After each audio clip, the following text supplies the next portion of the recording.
नमस्कार विद्यार्थी मित्रांनो, मी प्राध्यापक गणेश देशमुख माझ्या यूट्यूब चॅनलवर आपले स्वागत करतो. या चॅनलचे नाव आहे learn English with Ganesh Deshmukh. Hi guys, I am Ganesh Deshmukh. I welcome you on my YouTube channel and its name is learn English with Ganesh Deshmukh.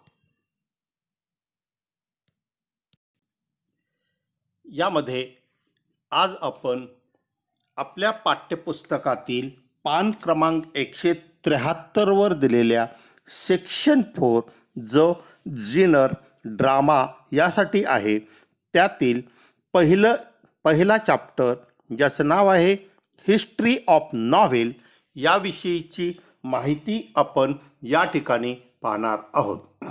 History of novel याची माहिती पाहत असताना आज आपण नॉव्हेलच्या इतिहासाविषयीची माहिती पाहणार आहोत. The 18th century has gifted English literature two new forms. 18व्या शतकामध्ये इंग्रजी साहित्याला नवीन 2 फॉर्म मिळाले.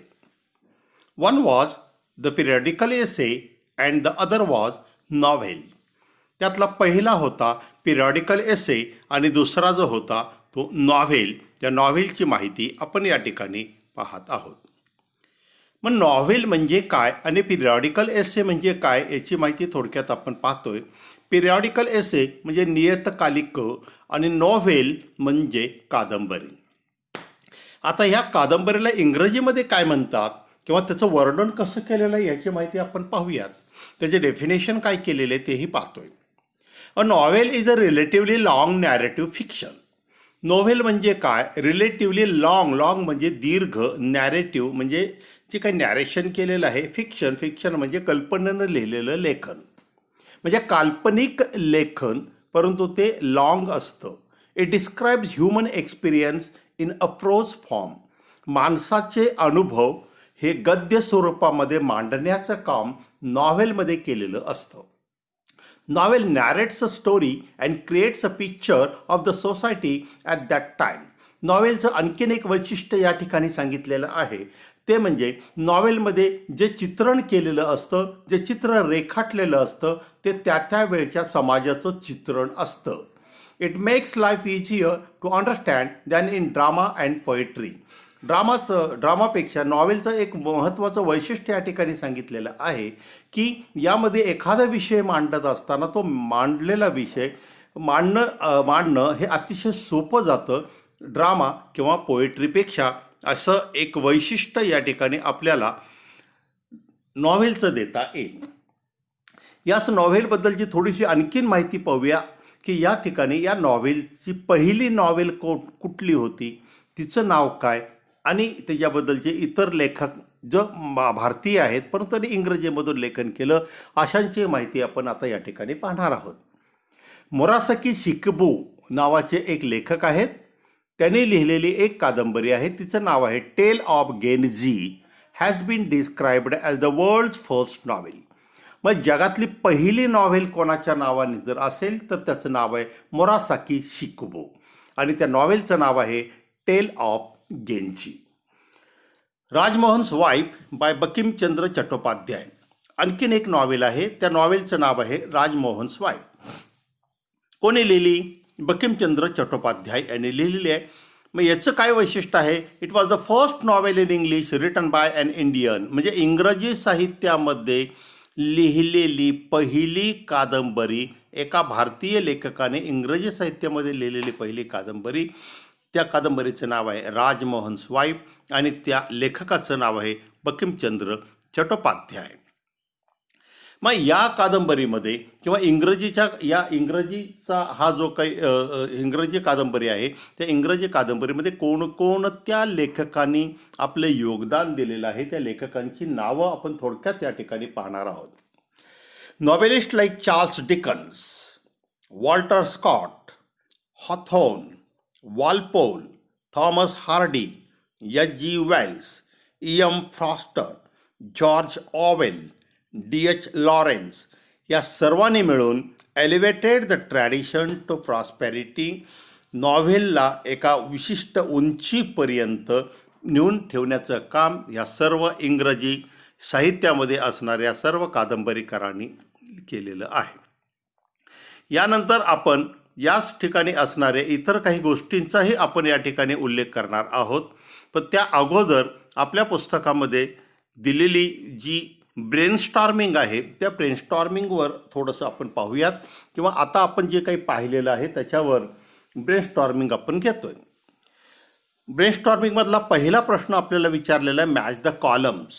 आपल्याला या ठिकाणी कॉलम्स जे दिलेले आहेत त्या कॉलम्सवर 2 कॉलम आहेत, ए आणि बी कॉलम, आणि ह्या ए आणि बी कॉलममध्ये आपल्याला जे शब्द दिलेले आहेत त्या शब्दाच्या ज्या जोड्या लावायच्या आहेत. एमध्ये कोणकोणते शब्द दिलेले आहेत आपण ते पाहतोय. मोरासाकी शिकिबू. ए मधला दुसरा शब्द आहे नोव्हेला. ए मधला तिसरा शब्द आहे डॉन क्विक्झॉट. आणि ए मधला शेवटचा चौथा शब्द आहे राजमोहन्स वाईफ. त्यानंतर बी मध्ये काही शब्द दिलेले आहेत. त्या बी मध्ये दिलेल्या शब्दांच्या आणि ए मध्ये दिलेल्या शब्दांच्या आपण जोड्या लावण्याचं काम या ठिकाणी करणार आहोत. बी मधील शब्द आहेत सर्वांटेस. दुसरा शब्द आहे बी मधला बी चट्टोपाध्याय. तिसरा शब्द आहे टेल ऑफ गेंजी. आणि चौथा शब्द आहे न्यू. आत्ताच आपण जे काही हिस्ट्री ऑफ नॉव्हेल पाहिलेली आहे त्यामध्ये ह्या सर्वांची उत्तरं आपल्याला सापडतात. आपण ती पाहणार आहोत. त्यासाठी जोड्या लावत असताना आपण एकेकाची जोडी आपण ए मधल्या बी मध्ये असणाऱ्या काही शब्दांशी लावूया. पहिला शब्द आहे मोरासाकी शिकिबू. आता आपण मगाशीच पाहिलेलं आहे की मोरासाकी शिकिबू हा पहिला नॉव्हेलिस्ट आहे ज्याला आपण इंग्रजीमध्ये पहिली कादंबरी लिहिली असं म्हणत असतो. आणि त्यानं जी कादंबरी लिहिलेली आहे त्या कादंबरीचं नाव आहे टेल ऑफ गेंजी. आणि म्हणून ए मध्ये असणाऱ्या पहिल्याची जोडी बी मधल्या तिसऱ्या बरोबर लावलेली आहे. त्यानंतरनं आपण पाहत आहोत ए मधील नोव्हेला. नोव्हेला या शब्दाचा अर्थ काय आहे हे आपण पाहतोय. यातला नोव्हेला हा शब्द जो आहे त्या नोव्हेला शब्दाला आपण या ठिकाणी दिलं. नोव्हेला म्हणजे नवीन, आणि नवीन अर्थानं बी मध्ये आपल्याला आकडा 4 दिलेला आहे न्यू. आणि म्हणून नोव्हेलाची जोडी आपण इथं न्यू बरोबर लावलेली आहे. सी मध्ये आपण दिलेला आहे डॉन क्विक्झॉट. आणि हा डॉन क्विक्झॉट लेखक या ठिकाणी तर सर्व्हॅन्टिस हा एक स्पॅनिश आहे. आणि आपण डॉन क्विक्झॉट आणि सर्व्हॅन्टिसची जोडी या ठिकाणी लावली. राजमोहन्स वाईफ हे ए मध्ये असणारं चौथं, आणि याची जोडी आपल्याला आता इथं राहिलेलं आहे की राजमोहन्स वाईफ नावाची कादंबरी लिहिलेला माणसाचं नाव किंवा लेखकाचं नाव आहे बी चट्टोपाध्याय.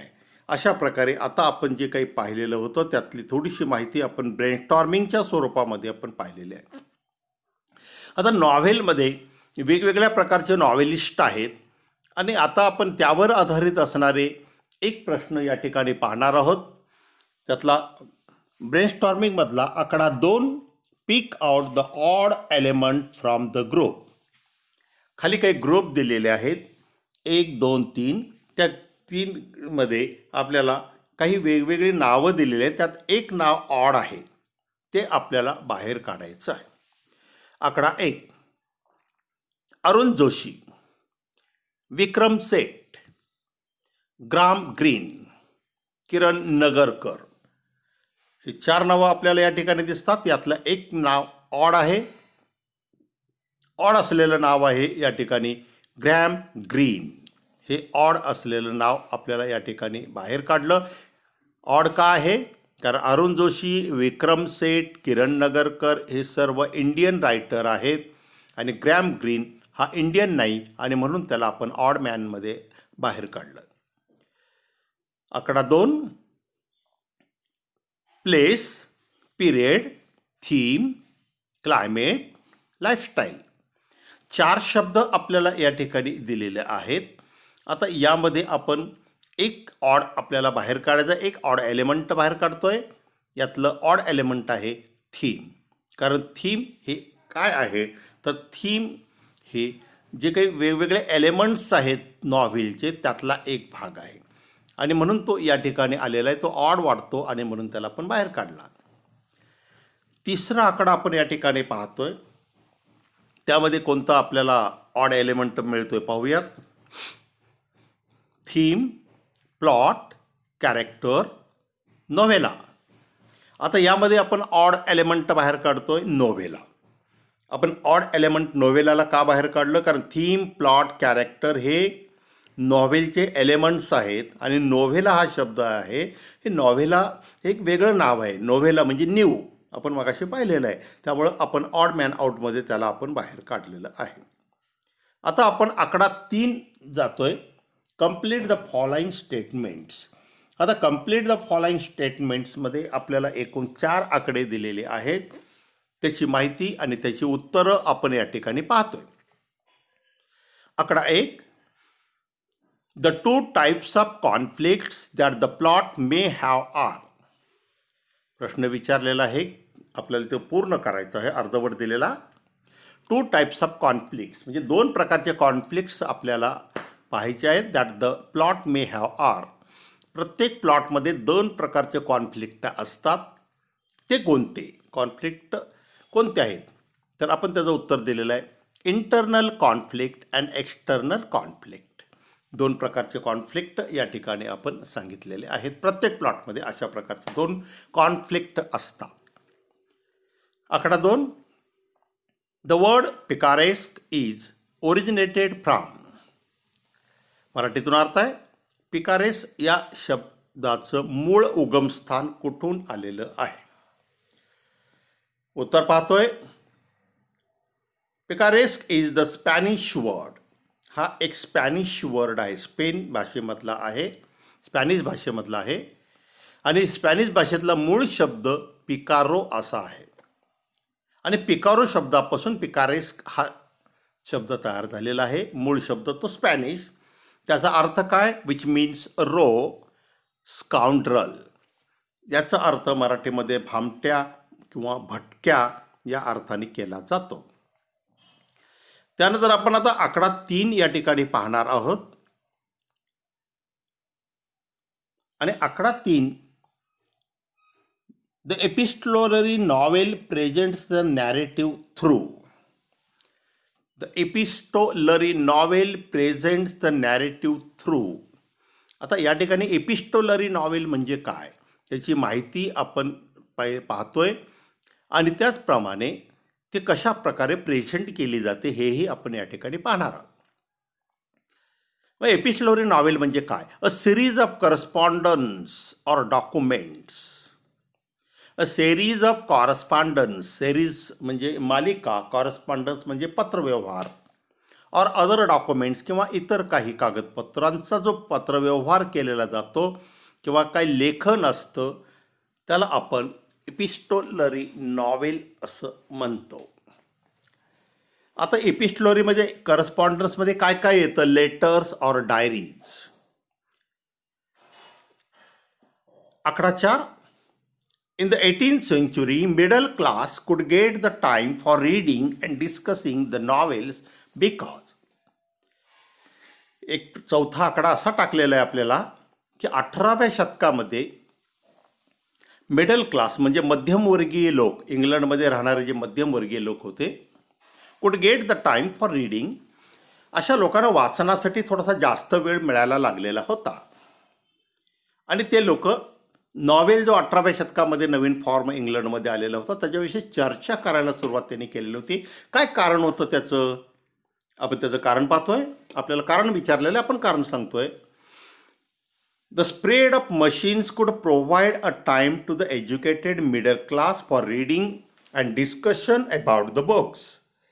उत्तर दिलेलं आहे की 18व्या शतकात in the 18th century middle class could get the time for reading and discussing the novels because the spread of machines could provide a time to the educated middle class for reading and discussion about the books.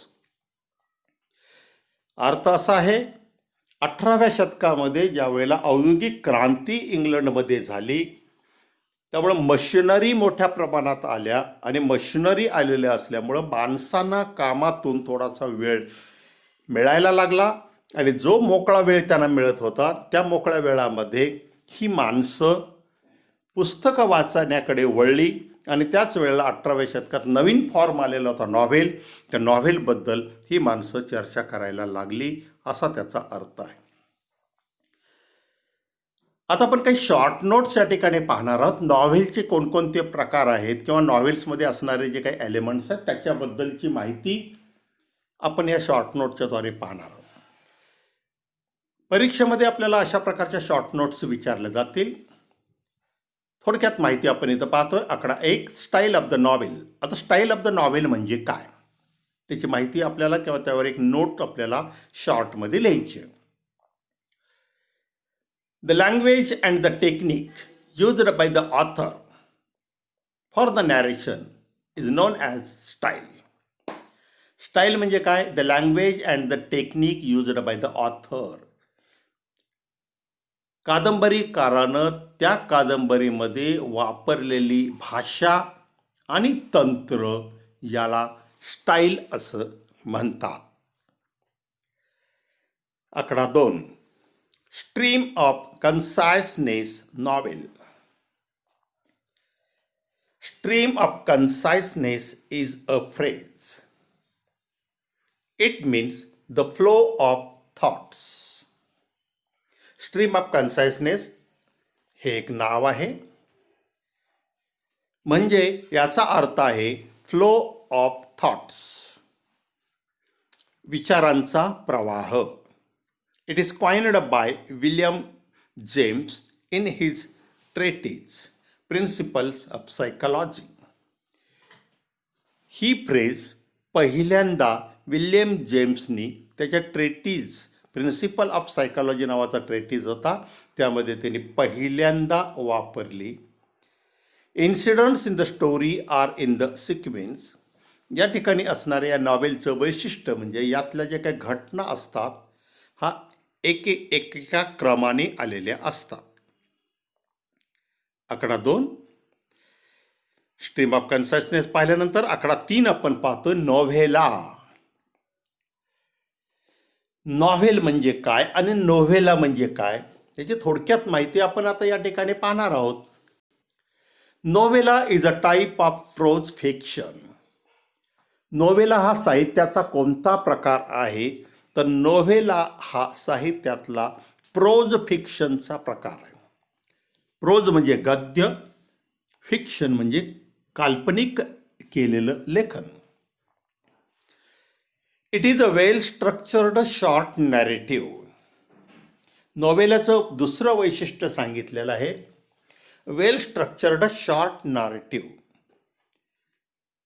तिसरं वैशिष्ट्य सांगितलेलं आहे it is shorter than a full length novel.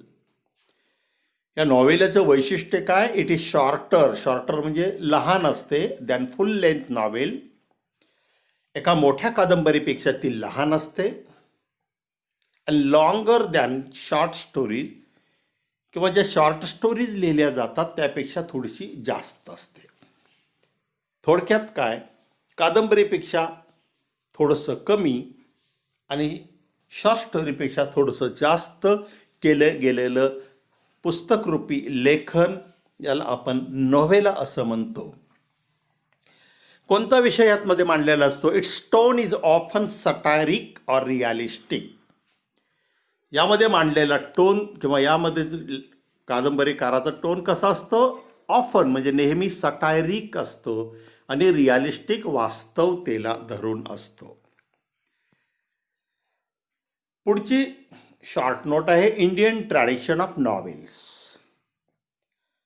नॉव्हेलचा प्रकार 18व्या शतकात इंग्लंडमध्ये उदयास आल्यानंतर त्यात भारतीयांचं योगदान कोणकोणत्या लेखकांनी योगदान दिलं त्याची माहिती किंवा त्यावर शॉर्ट नोट लिहा असं सांगितलेलं आहे. Bankimchandra Chattopadhyay was the first Indian novelist in English. ज्या भारतीय लेखकांनी इंग्रजी साहित्यामध्ये लेखन केलं ज्याने कादंबरी लिहिल्या त्यातलं पहिलं अग्रक्रमाने नाव येतं आणि ते म्हणजे Bankimchandra Chattopadhyay. He was the first Indian novelist in English. इंग्रजीमध्ये लेखन करणारा तो पहिला होता. त्याने लिहिलेलं पुस्तक आहे त्या पुस्तकाचं नाव आहे राजमोहन्स वाईफ. बंकिमचंद्र चट्टोपाध्यायानंतर आणखीन काही लेखक आहेत, त्यांची नावं आपण पाहतोय. After that Mulk Raj Anand, R K Narayan and Raja Rao. ही 3 महत्त्वाची नावं आपण या ठिकाणी घेतलेले आहेत. दे डॉमिनेटेड द इरा आणि तो काळ त्यांनी तो गाजवला. आणखीन काही नावं आहेत आपण पुढं पाहतोय. त्यानंतर आर के नारायण किंवा राजा राव यांच्या नंतरचा पुढचा काळ, त्यामध्ये भारतीय जे लेखक आहेत त्यांची नावं देतोय. Novelist like Anita Desai, Nayantara Sahgal, Arun Joshi and Manohar Malgaonkar यांनी ती धुरा पुढे सांभाळली. त्यानंतरनं Amitav Ghosh, Vikram Seth and Upamanyu Chatterjee contributed and added some new features to it. जे 18व्या शतकात उगम पावलेले कादंबरी होते त्यामध्ये भारतातल्या ह्या लेखकांनी ही परंपरा पुढे तशी चालू केली. Novelist like Salman Rushdie, Arvind Adiga, Arundhati Roy, Kiran Desai and Kiran Nagarkar continued the Indian tradition in the field of novel. त्यानंतर पुढं काही लेखकांची नावं जे दिलेली आहेत, या लेखकांच्या नावं आत्ताच आपण पाहिलेलं. इट इज सलमान रश्दी, अरविंद अदिगा, अरुंधती रॉय, किरण देसाई आणि किरण नगरकर यांनी ही परंपरा पुढे तशीच चालू ठेवली. The field of the novel with a dazzling performance, अतिशय सुंदर परफॉर्मन्स त्या ठिकाणी दिला. It is true that Indian novel has a very bright future. या सर्व लेखकांकडे पाहिल्यानंतर आणि त्याने मांडलेले विचार पाहिल्यानंतर एक गोष्ट आपल्याला लक्षात येते ती की भारतीय लेखकांना नॉवेल्समध्ये चांगले दिवस आहेत. आता आपण या ठिकाणी पाहणार आहोत एलिमेंट्स ऑफ नॉवेल्स. यावरही एक शॉर्ट नोट विचारली जाईल. Write the elements of novel. एकूण 6 एलिमेंट्स आहेत नॉवेलचे, आपण ते पाहणार आहोत. त्यातलं पहिलं एलिमेंट, पहिला घटक थीम. दुसरा घटक आहे प्लॉट. तिसरा घटक आहे कॅरेक्टर. चौथा आहे सेटिंग. पाचवा कॉन्फ्लिक्ट अँड लँग्वेज. आणि शेवटचा language and style are the 6 elements. ही 6 एलिमेंट्स किंवा हे 6 घटक प्रत्येक कादंबरीमध्ये असतात.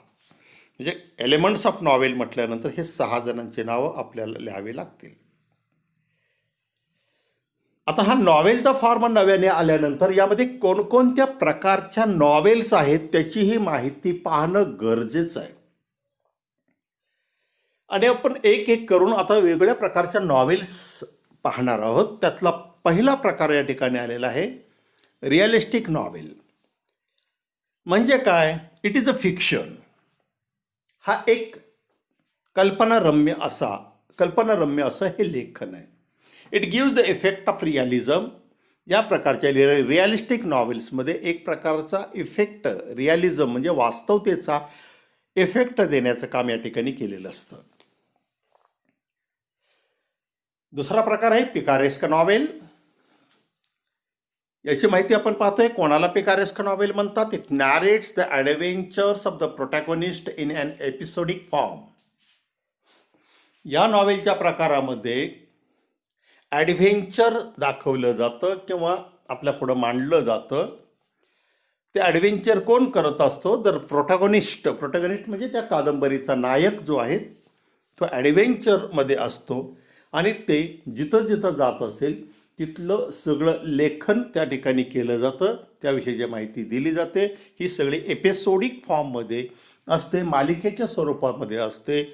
त्याला आपण पिकारेस्क नॉवेल म्हणतो.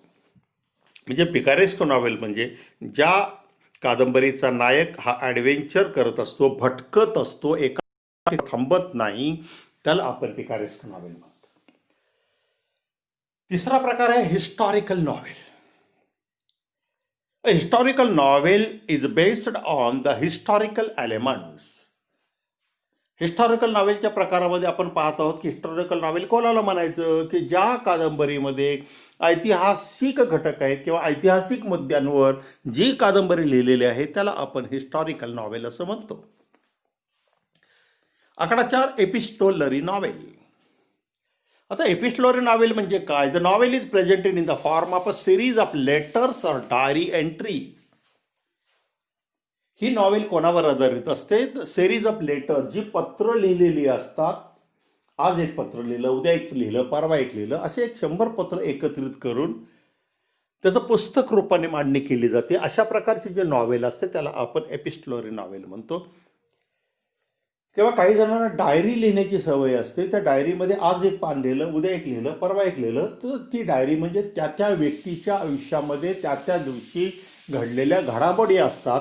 आणि त्या व्यक्तीला जर ते वाटलं की आपण हे पुस्तक रूपाने प्रकाशित करावं, तर त्यांनी ते कादंबरी रूपाने प्रकाशित केलं तर त्याला नाव दिलं जातं एपिस्टोलरी नॉवेल. पाचवा प्रकार आपण पाहतोय गथिक नॉवेल. गथिक नॉवेल म्हणजे कुठल्या प्रकारच्या कादंबरीला गथिक म्हटलं जातं? The novel that include terror. ज्या नॉवेलमध्ये टेरर, भय असतं, मिस्ट्री, रहस्य, हॉरर, भीती, थ्रिलर, डूम, डूम म्हणजे विनाश, डेथ, डेथ म्हणजे मृत्यू, डिके, डिके म्हणजे ऱ्हास होणे, और हॉन्टेड बिल्डिंग्स किंवा पछाडलेली वास्तू, अशा प्रकारचं वर्णन जर त्या ठिकाणी असेल तर असं वर्णन असलेल्या प्रत्येक कादंबरीला आपण गथिक नॉव्हेल असं म्हणतो. यानंतर पुढचा प्रकार आहे ॲटोबायोग्राफिकल नॉव्हेल. 6वा प्रकार. ॲटोबायोग्राफिकल नावावरूनच कळतं. ॲटोबायोग्राफी म्हणजे आत्मचरित्र. ज्या नॉव्हेलमध्ये आत्मचरित्र लिहिलेलं असतं तर आपण ॲटोबायोग्राफिकल नॉव्हेल म्हणतो. It is based on the life of the author. ही कादंबरी लेखकाच्या जीवनावर आधारित असते. It's may or may not be in the first person. शक्यतो हे प्रथम पुरुषी एकवचनी कर्त्यानं लिहिली जाते, फर्स्ट पर्सनमध्ये लिहिली जाते, परंतु असंच लिहावं असा काही संकेत नाही. पुढचा प्रकार आहे 7वा. त्या नॉवेलचं नाव आहे ॲलिगोरिकल नॉवेल. हा नवीन प्रकार आलेला आहे. ॲलिगोरिकल नॉवेल म्हणजे काय? A story bears more than one meaning. जेव्हा आपण ती कादंबरी वाचतो किंवा त्याचा निष्कर्ष काढतो त्या त्या पाठाचा किंवा त्या ठिकाणी दिलेल्या कथानकाचा, तेव्हा जो अर्थ आपण काढतो त्यापेक्षा वेगळा अर्थ त्याचा निघतो. It has more than one meaning. एकापेक्षा अधिक अर्थ त्या ठिकाणी निघतात. The surface meaning is different. जो आपण वरवरनं दिसत असणारा पुस्तक वाचताना, ओळ वाचताना जो अर्थ येतो तो वेगळाच असतो आणि त्या मग लपलेला अर्थ हा सिम्बॉलिक मिनिंग असतो. मग तो कदाचित वेगवेगळ्या गोष्टींविषयी भाष्य करणार असतो. इट मे बी पॉलिटिकल, ते राजकीय भाष्य असेल, रिलिजियस, धार्मिक भाष्य असेल, हिस्टॉरिकल, ऐतिहासिक असेल, और फिलॉसॉफिकल किंवा तत्त्वज्ञानाविषयीचं असेल. अशा वेगवेगळ्या प्रकारची भाष्य त्या ठिकाणी केलेली असतात. 8वा प्रकार आहे युटोपियन और डायस्टोपियन नॉवेल. मग याचा अर्थ काय? Utopia is an imaginary society. Utopian नॉवेलमध्ये एक इमॅजिनरी, एक काल्पनिक समाज निर्माण केला जातो. लेखकाला काही आदर्श मूल्ये त्याच्या डोक्यामध्ये असतात. ती आदर्श मूल्ये समाजामध्ये रुजविण्यासाठी एक समाज, काल्पनिक समाज त्या ठिकाणी निर्माण केला जातो. त्याला आदर्श मूल्ये दिलेली असतात. It possess ideal qualities. त्यामध्ये असणारी जी पात्र असतात ती आदर्शवादी भूमिका त्या ठिकाणी साकारत असतात. पुढचा प्रकार 9वा, psychological novel. It handles the internal as well as external life of the characters. जेव्हा एखाद्या पात्राच्या मनामध्ये द्विधा असते आणि त्या द्विधेशी तो स्वतःच लढत असतो, अशा वेळच्या अशा प्रकारचं जे काही लेखन असतं त्याला सायकोलॉजिकल नॉवेल असं म्हटलं जातं. त्यानंतर 10वा प्रकार आपल्याकडे आहे stream of consciousness novel. It is a phrase. It means the flow of thoughts. Stream of consciousness novel याला काय म्हटलं जातं तर स्ट्रीम ऑफ कन्सायसनेस एक फ्रेज आहे आणि त्याचा अर्थ काय आहे? त्या फ्रेजचा फ्लो ऑफ थॉट म्हणजे विचारांचा प्रवाह आहे. बिल्डंगस्ट्रोमन नॉवेल, शेवटची नॉवेल आहे bildungsroman novel. It indicates growth. Bildungsroman या शब्दाचा अर्थ आहे ग्रोथ, वाढ. It indicates growth. It is concerned with the growth of the protagonist's mind from their childhood to adulthood. He growth कशी आहे? त्या कादंबरीमध्ये असणारा नायक त्या नायकाच्या बालपणापासून ते त्या नायकाच्या तरुणपणापर्यंत ज्या काही घडामोडी घडत असतात, ह्या सगळ्या गोष्टी त्यामध्ये मांडलेल्या असतात. फॉर एक्झाम्पल, डिटेक्टिव्ह नॉवेल और सायन्स फिक्शन अशा प्रकारच्या ज्या नॉवेल्स असतात, त्या नॉवेलच्या प्रकाराला बिल्डंगस्ट्रोमन नॉव्हेल या नावाने ओळखलं जातं.